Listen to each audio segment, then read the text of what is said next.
Today, I'm at the Titleist Fitting Centre to get fitted for some brand new irons.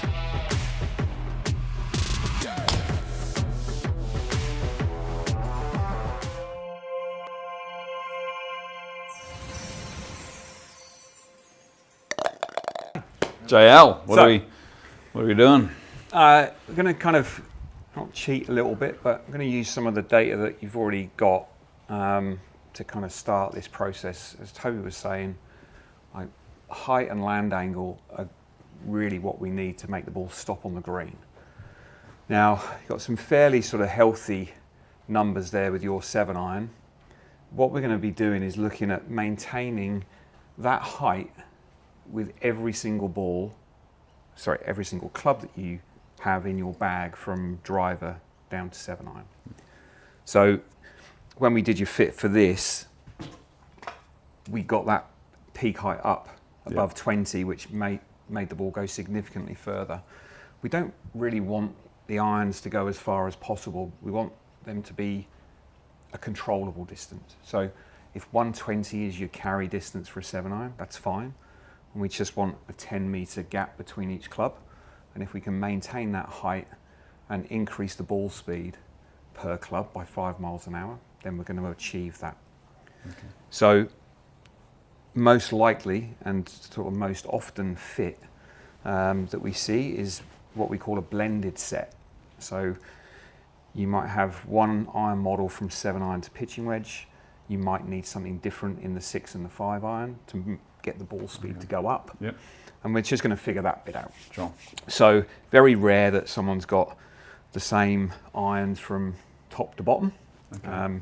When we had Limo in here this morning, he had one club at the top of the bag that was different to all the others. So it might be one club that's different, it might be 4 different models. We just don't know until we kind of go through the process. Did Limo tell you he hits a long ball? I know he's called Mr. 270 for a reason. Yeah, yeah. And he leaves his putt shots though. It's good to it's good to know that he's not shy about telling everyone about it either. So. He's not shy at all. All right, so Toby's just fit you into a Pro V1X golf ball, so we'll grab those nice and high. We want to try and work on this being narrower, so what we call north-south dispersion. Right. If we can figure a build of club that squeezes this that way, then you're going to have much better control of the distance that you hit the ball. Yep. We're really looking at distance control, dispersion control, and descent angle. Those are the 3 Ds that we sort of work with when we're looking at irons and scoring clubs. So we can dial those 3 Ds in, then this should narrow, and you should be able to get more consistent distance out of your shots. The east and west, or the left and right, the golf has got more control over that than we have, but we can certainly do something about that if we feel that any of the ways the club is set up are not right. Let me take that from you. Get this one set up. So I'm not going to change too much about how the club is going to feel initially. I'm going to put a club together that's a similar length, head size. Oh. Well, look, with your club speed and delivery, around a 125 meter carry distance is really what we're looking at. Okay. And if that goes up through you improving your technique, that's great. What we don't want is the ball carrying as far as possible, going low and landing shallow, because that's going to the ball's going to come in with the wrong trajectory. It's going to hit the green and go through the back, or it's not going to reach the green because it doesn't have enough height. Yep. Yeah. I'm really pretty happy with this already. The height could maybe go up a little bit, but given your delivery of the club, we're in a pretty good spot. And really interesting that those 2 balls have gone further than your current club, in the air, but with a very realistic height and landing angle to stop the ball on the green. Yeah. And there's a degree of consistency there as well. You know, that last shot you hit sounded like you hit it a little bit better. But look where you hit that first shot. So it was really near the toe of the club. Yep. But because of how forgiving that iron model is, the T350, you didn't lose very much ball speed, and therefore the ball still carried 125 meters. You get a contact that's closer to the middle. The carry distance is going up a little bit, which we would expect, but it's not like there's a huge discrepancy between your poor contact and your good one. Okay. Yeah, which is really what we're looking to achieve. That's very handy.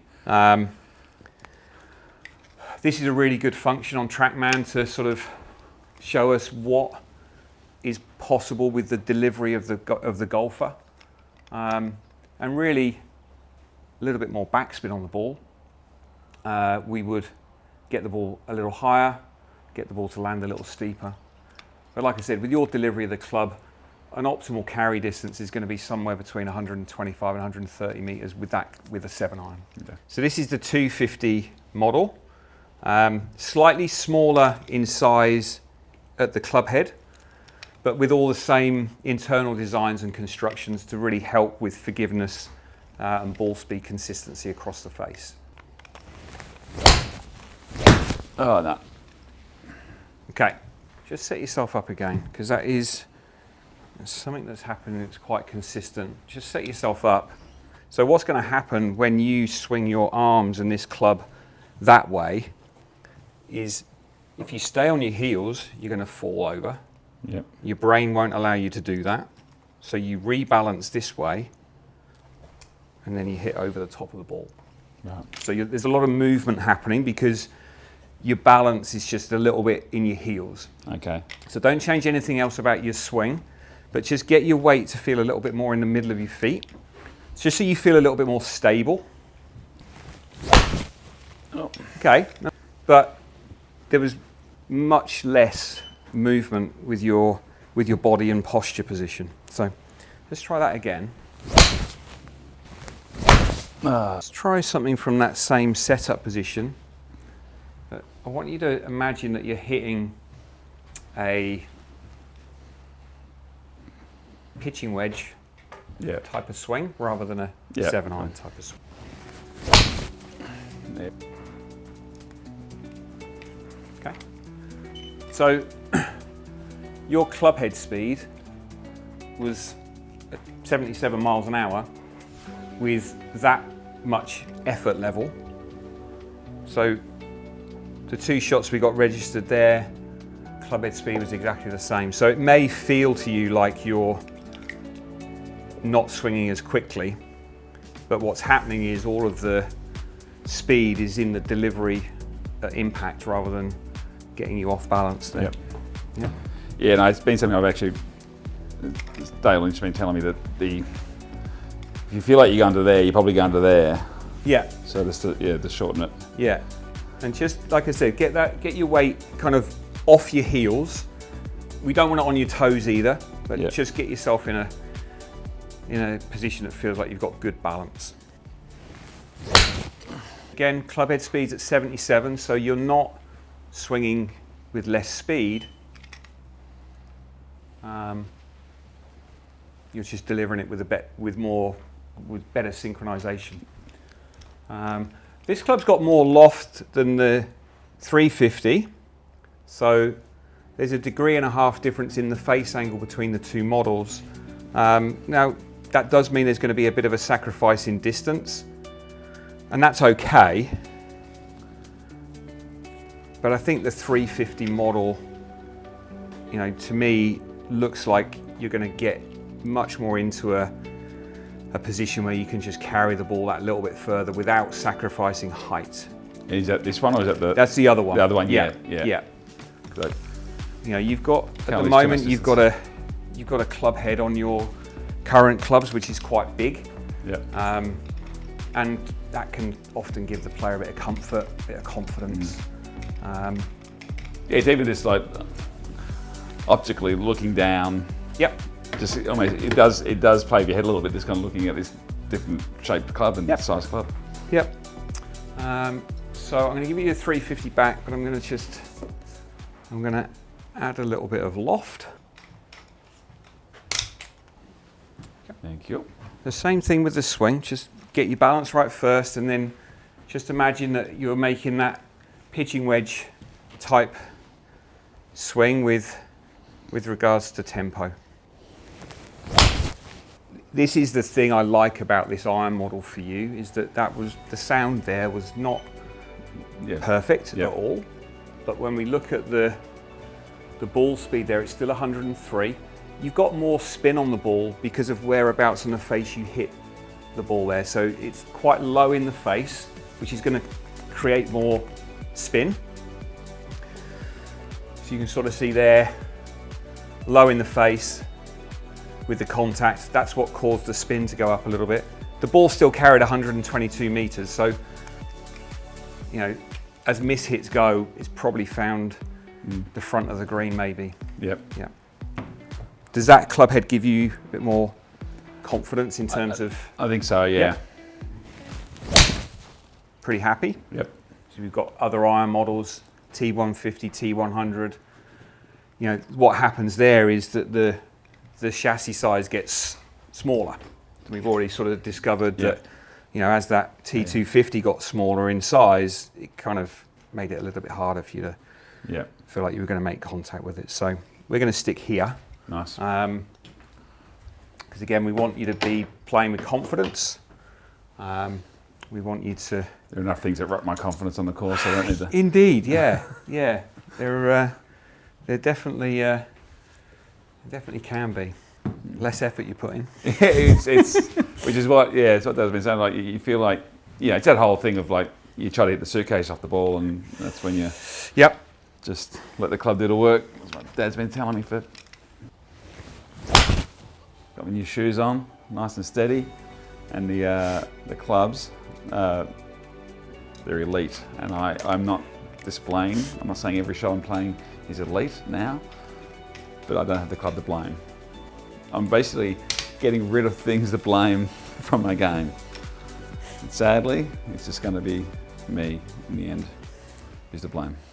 Okay, Pete. So we're just going to run through the 5 main T-series irons that we have, starting with T100. This is a smallish chassis size, dual cavity forged iron. What does that mean? Well, the forging is done without the back plate on there, so we can insert tungsten into the toe and heel for stability. This is the most played tour iron worldwide across all global tours. We've got T150, slightly larger chassis on this one, a little bit less loft than the T100.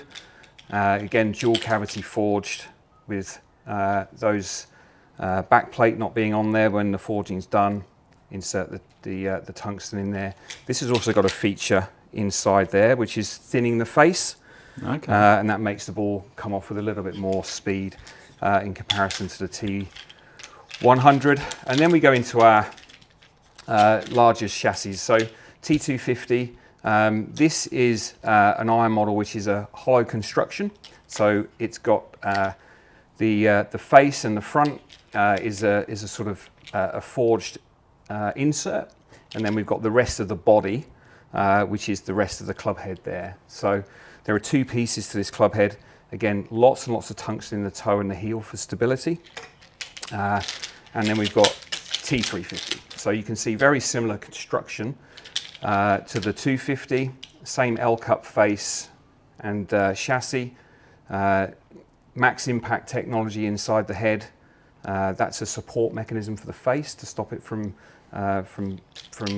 moving too much. Again, tungsten in the toe and the heel. So the 2 larger iron models there are really there to help play with forgiveness and stability. And then we've got this model here, which is the 250 launch spec. Now, this is a club head that's a little lighter, not only aimed at sort of juniors and slower swing speed players, but it is very, very helpful for that category of player. Plenty of loft on this club. So It's a 35-degree loft on this 7-iron in comparison to the 250 standard head, which has got 30.5. Okay. So the idea here is that it makes that easier for those slower swing speed players to get the ball into the air and achieve the things we're trying to achieve with you here, which is a consistent apex and a nice steep descent angle. I mean, if I could hit the ball consistently for you, probably helps. Yes, but we also got to take into account that everyone mishits. Yep. And if your mishits are getting closer to your good ones, Yep. that kind of helps us select the iron model. For players that do struggle with consistency of strike, it's not that we avoid the tour played irons, but they're probably not going to be a good match at this stage. Okay. Yeah.